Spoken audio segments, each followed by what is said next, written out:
మిమ్మల్ని ఇన్వైట్ చేయడం జరిగింది రైట్. ఒకసారి వినోద్ గారి మాట విందాం. వినోద్ గారు, మీరు కళ్యాణ్ గారు చేస్తున్నటువంటి మాటలు వింటా ఉన్నారు, అలాగే సంధ్య థియేటర్ యాజమాన్యం చెప్పినటువంటి స్టేట్మెంట్ కూడా ఆల్రెడీ మేము చెప్తానే ఉన్నాం మీకు, వాళ్ళు మాకు కూడా సంబంధం లేదనేటువంటి మాట.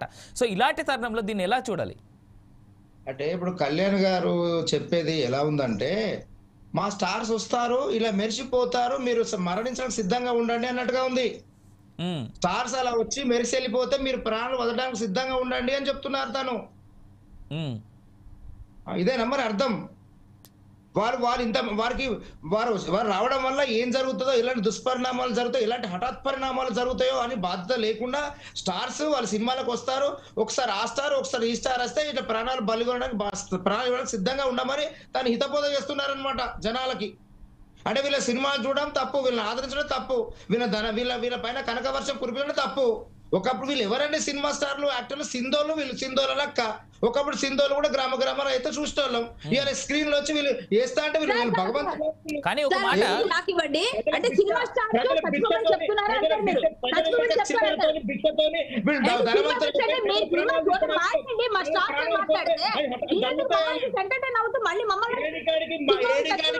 ప్రభుత్వం ఎవరిని వాళ్ళని ఎక్కడెక్కడ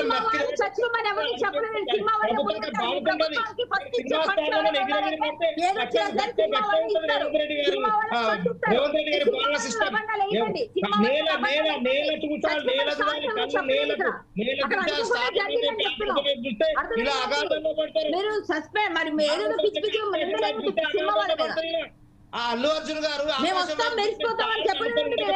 ఇవాళ ఎగదలో పడేవాడు కాదు. ఆయనే బాధ. ఒక ఆడబిడ్డ